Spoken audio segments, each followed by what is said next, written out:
phone and it keeps cutting out online, so I've sort of got to back up just in case. So I was going to share, but I can't share because my computer's moving so slowly, but that doesn't stop me from sharing with my mouth. So the devil cannot have his own way, because whatever, I'm going to find a way. He said, you made a way. And right now we're here this morning, and all you need to hear is a gospel. Yeah. So I hope everyone's had a good week. We're continuing on thriving. I'm thriving. No matter what the devil says, I am thriving. And I want you all to be able to say that. No matter what the devil tries to do to you today, you are thriving. You know, all week. And I've been on the phone a lot with Brother Keith this week, because he's helping me out with a little project that I'm doing for work. And we were just glorifying God the other day. Literally on Friday, we were just glorified. I came off the phone with him saying, I need a PA system, but I have no doubt I'm going to get it. I said, there's a possibility where I'll get it from. By the time I got off the phone, I told him I had an email just confirming I could pick up some keys for a property, and the people are going to give me a projector and a slide. All of this, no cost for my upcoming open day. And I just said, yeah, I'm sure that person will be able to also give me a PA, but if not, I'm not worried. I can get one from where I used to more visit for church. I'm sure I can go, and if I can't get it from there, I'll get one either way. If I have to hire it, whatever. But I was already convinced that I was going to have it free of charge anyway, because everything else has been coming that way so far. And it's for a charity, so I said that's the reason. And then as I got off the phone with Brother Keith, I went and thought, let me look at the email ticket, because this key was not meant to be coming to.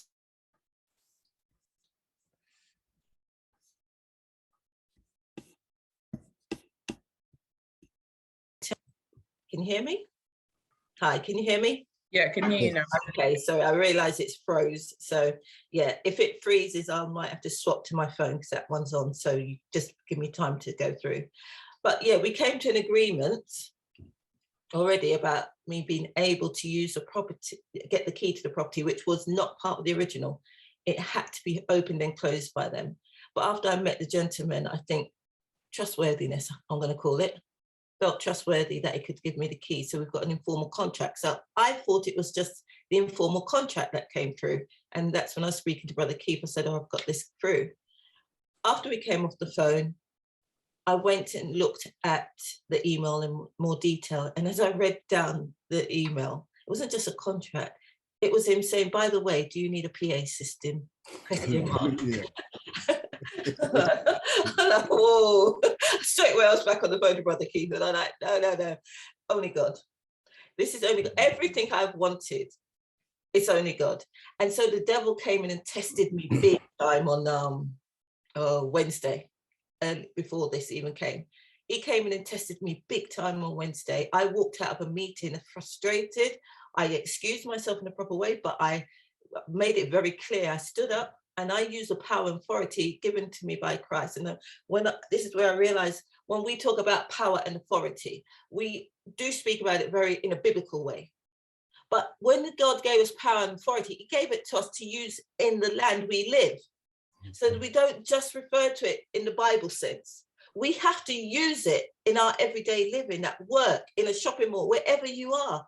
And that day, I got up in that meeting after I was being cool. I was getting really boiling up inside. But after the first accusation, I would say, or trying to put me down, and I would say trying to undermine what I do. After that first part, and these are trustees, and it was just one trustee, though, that always does it. After doing that, I thought, I sat there boiling, you know, when you're boiling inside.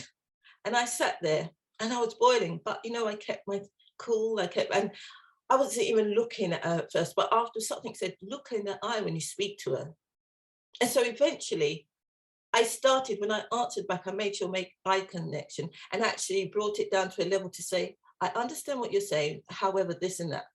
And eventually her voice did sort of like, she was looking at me back eye to eye, but I could sense it wasn't, you know, she was now the person trying to keep her calm, because she was frustrated that I hadn't risen to her at this point. And so we moved off that point, and as we got to the other point, oh, what they say, there was like a roaring lion. She roared. She just roared at me. And I'm like, no, this isn't happening, because this had happened before. So I said, you know what, this is getting nowhere at this point. I stood up and I said to the chair, who I felt wasn't really doing the job a chair should do, but I just said, I cannot operate in this. I need to just walk away. And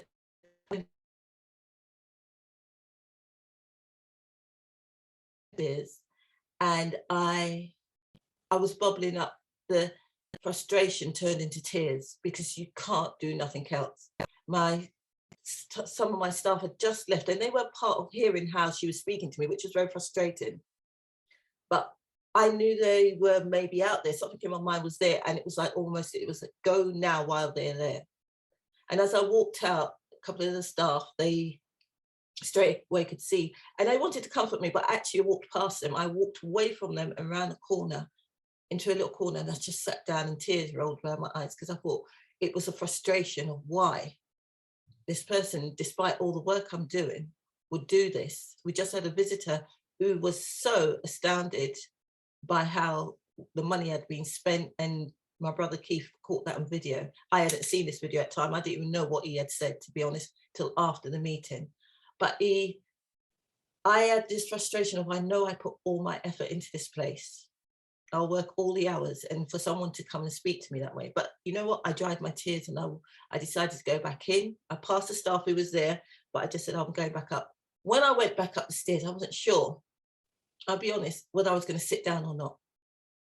But this is where my power and authority came into effect. Almost I could feel the lady, she started back at me in a sense to tell me what I was supposed to do. And, you know, I can't remember what even was said, but I do remember her saying, listen to me, listen. And I turned around and said, no, you listen to me. I will not be spoken to in that way. I will not be undermined. I said, I know what I have done here. You've come here to give me nothing but negatives. You started with negatives, and there's not been one positive, despite what I have done in this place. And I said, you might, I think I put it quite clearly. Yes, you mentioned she was my boss before. I said, you might believe that you're above me, or you might be in that position above me, but it does not give you the right to speak to me in that way, and I will not stand for it. And it was along those lines I spoke. I was not disrespectful, because one time she said, don't shout at her. And I said, I'm not shouting. And there was two other people in that room, both very quiet, because it's like they didn't know how to respond. As I said, one was the chair. And I wanted to make it clear who I was speaking to at that time as well, because I thought that was important. So I turned and I named each of the other persons. I said, this is not for you, and this is not for you. And I named the person I was speaking to. I called her by name. I said, this is directly for you. The way, having a discussion about anything you want to speak about is fine, but your delivery is not. And I will not put up with that.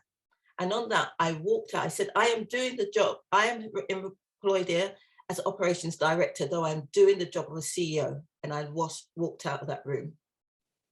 And I walked out there, and I felt proud enough that I had done myself justice. I felt proud enough that I had spoke to her.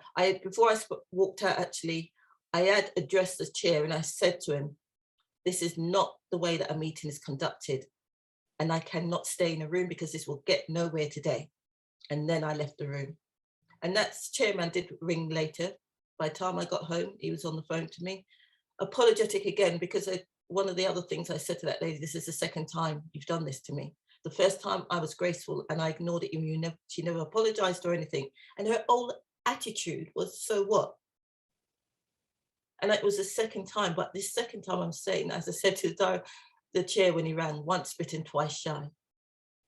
You see, we sometimes think power and authority, we use it in a sense of casting out the demons and using, shouting or so forth, or we have the power and authority to heal, and we only believe it's within the church. But God gave us power and authority outside. That's where he wants us to use it. Because we have to be standing up as believers to show that our faith. Now, since that week, I have had so many emails from trustees, which I was very clear on the phone. It's a long story, but I was clear to the chairman that I was not happy. I didn't change my stance. I was respectful, but I said I was not happy. And I said, how I'd been chosen. I have had emails from trustees that had not come back to me because I said, if you do not communicate with me, how can I communicate? I can't communicate unless there's communication. It's a two-way street. And since then, trustees have come back to me, and especially one in particular who I'd not heard from since February, sending emails, very lovely emails, and that. And I could feel in those emails now, there's a concern that they're about to possibly lose someone who has been working hard for them, because people take advantage of you. When you're in a job and doing things without giving anyone any hassle, you accept things as they are, people will take advantage of you.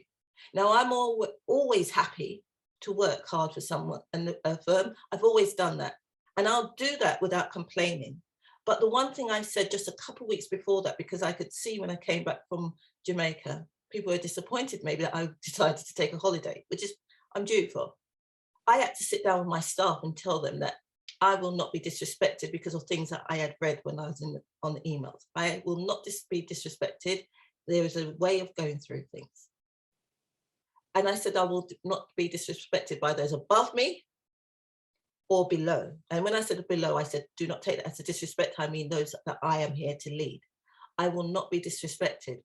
I will always sit down, my door is open and I'll speak to you, but do not disrespect me. And I think when I said that to them, almost seeing me a couple of weeks later, show them what I meant by taking stance, because maybe they would have thought I would have sat down there and take a beating. I refuse. And so using your power and authority does not mean to be rude. Using your power and authority does not mean to walk away crying or in tears afterwards. I walked away from there knowing that I stood up. And since then, I've seen emails proving how much, I have a meeting set up on Monday so quickly because the chair wants to see me. And I know it's because they know what I am doing and do not want to lose someone at this point. Now, I don't know where I'm going. God only knows that. Because I've prayed about it that day I was ready to go, ready to leave. Because I said, I'm not going to abide anyone doing this for me. But then I realized that's the devil. Why all of this when something's going so well for the young people? Would this all happen and unfold? This big thing of, a funder was in, I saw the video only after, and the funder was very much like wanting to put more funding in. He was excited by the plans. Everything that the lady was saying negative to me, he said the opposite in that video. He was positive, positive, positive. So all the negatives she was bringing out, it was positive. And I'm like, that's only God showing me. Viv, for me, I believe it's God showing me. I continue to pray because God will use me where he needs me for a purpose. We have an open day on the 31st. I will continue to pray after the 31st if this is where you want me to continue, Lord. Because maybe he needs this open day to be done by me and then move on. What she wanted was for it to be cancelled from Jamaica. I knew that. But it's not, the chair actually made it clear to me on the phone, it's not to be cancelled. And I wasn't going to cancel it anyway. I wasn't even going to talk about that this morning. As I said, I couldn't share with you. So I just spoke what came directly to my mind. And it's about using your power and authority. When you are a Christian, do not be afraid when you're in the workplace, even if someone is above you, to make it clear the limits of how they treat you, because respect gains respect. And if we are to thrive through the year, these are the things that we need to know about. Now, I'm just going to read, I will read one of the, what I was going to read this morning, because that came to me. And I think I want to read it. It's Ecclesiastes 3, verses 1. And I'm reading right through to 15. Usually we cut it short, but I'm reading right to 15, not the old chapter, but beyond where we usually go. To everything there is a season and a time to every purpose under the heaven. A time to be born and a time to die. A time to plant and a time to pluck up that which is planted. A time to kill and a time to heal. A time to break down and a time to build up. A time to weep and a time to laugh, a time to mourn and a time to dance, a time to cast away stones and a time to gather stones together, a time to embrace and a time to refrain from embracing, a time to get and a time to lose, a time to keep and a time to cast away, a time to rend and a time to sow, a time to keep silence and a time to speak, a time of love and a time to hate, a time of war and a time of peace. What profit as he that worketh in that wherein he laboureth? I have seen the travail which God hath given the sons of men to be exercised in. He hath made everything beautiful in his time. Also, he has set the world in their heart, so that no man can find out the work that God maketh from the beginning to the end. I know that there is no good in them, but for a man to rejoice and to do good in his life. And also that every man should eat and drink and enjoy the good of all his labour. It is the gift of God. I know that whosoever God doeth, it shall be forever. Nothing can be put to it, nor anything taken from it. And God doeth it that men should fear before him. Verse 15, that which have been is now, and that which is to be hath already been, and God requireth that which is past. Amen. I'm just going to go quickly back to 7, because even as I read, it said a time, verse 7 and 8, a time to rend and a time to sow, a time to keep silent and a time to speak, a time to love and a time to hate, of war and a time of peace. I go back to that purely because when I read it, in my mind, that's exactly what had happened. In that meeting, there was a time for me to speak. And I said I was frustrated, but the very next day, I sent out a message to many of my brethren, and I was on the prayer line, early morning prayer line. And straight away, I decided what time it was. It was time now for peace and to pray for the incident, to give it all away and rejoice and have thanksgiving. Because I refused to stay in the past. What has happened has gone. What I need to do is rejoice in all that is good and pray for my enemy, because my enemy needs God as much as I need them. And that's exactly what I did. And you know what? My husband rang me that day to find out how I was doing. And normally I would be maybe in my sorrow, but this time I'm like, I'm good. I'm absolutely good. I said, I've been up, I went online, I was worshiping with the prayer line this morning. I sent out my message. I had people sending back prayers for me. I had prayers from South Africa. I had prayers coming around from my sisters and everybody. And every one of them lifted me up. And this is what the devil wants. Normally, I would have gone into maybe a bit of isolation. Normally, I would have been, I'm going to stay and just, even if I'm moving, worrying about everything. But that day I chose not to. That day I connected with everybody I knew that could pray for me. And that's when brothers and sisters dwelled together. And every time I knew a prayer had gone out, because I was lifted and I was praying and singing and doing everything that day. I praised God that day, and I've been praising him continuously. I've decided this morning, my attitude will be made into gratitude. Every time I have an attitude, I am going to make it my gratitude, because I am going to remember what is good. When something evil comes my way, I will remember what it is good and I will give thanks. And so this morning, as we continue in Thrive, I'm going to say to all of you, when you think about the word thrive, just think quick, and I'll finish off here because this is where I was going to stop, but I wanted to just say thrive. Think of the word T, have trust. Trust God with all your heart. We speak about Proverbs 5:3-7. Trust in the Lord with all your heart. Lean not on your own understanding, but in all your ways submit to him, and he will direct your paths. H, honesty. You have to be honest. Even when people can't deal with it, be honest, because your honesty is your integrity, and that's what God needs us to have. R is relationship. When you have trust and honesty, you form relationships. So forming a relationship with God, we have to have that. Forming a relationship with others, we need that. Even the person that last week, I am looking still, there will be a relationship. We may need to work on it. We may need to talk more, but I do not give up on it, because if I'm to continue working in this place, I need to have relationships. I is for inspiration. You know, every day, God is inspiring me and inspiring you. We look into the good book. And if you don't know where to get your inspiration, that's where you should be turning. Turn to the good book and you will find all the inspiration you need. C.S. Lewis said the backbone of all good relationship is trust and honesty. We need to be looking out for our inspiration each day. V is for virtue. We need to be virtuous people. God made us to be virtuous. And so if we are to thrive, we have to have people look at us in good standing.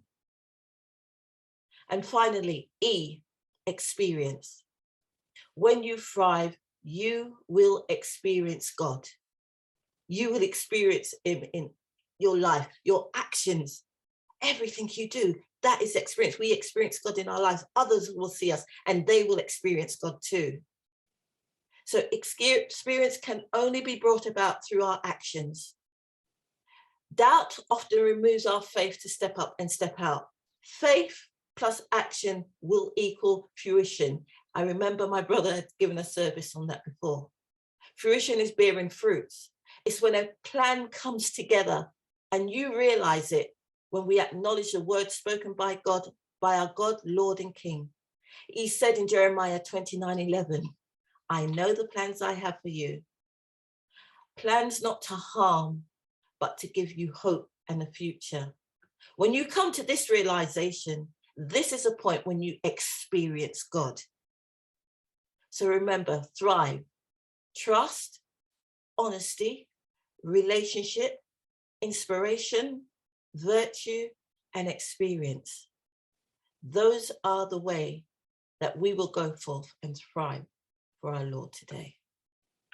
I'm sorry I took a bit longer. I went around longer than I expected, but as I said, my screen wasn't working, but I went with my heart this morning and I prayed that it will have affected someone today. And to all I say, when someone upsets you, go out in love, go with love, go with peace. Remember God and worship Him, and your heart will be calm. Do not isolate, because that's what the devil wants. Connect with your brothers and sisters, ask for prayer, sing your songs, do whatever you do, but do not isolate, because the devil can't touch us when we're together. We oppress him rather than him oppressing us. In Jesus' name, thank you.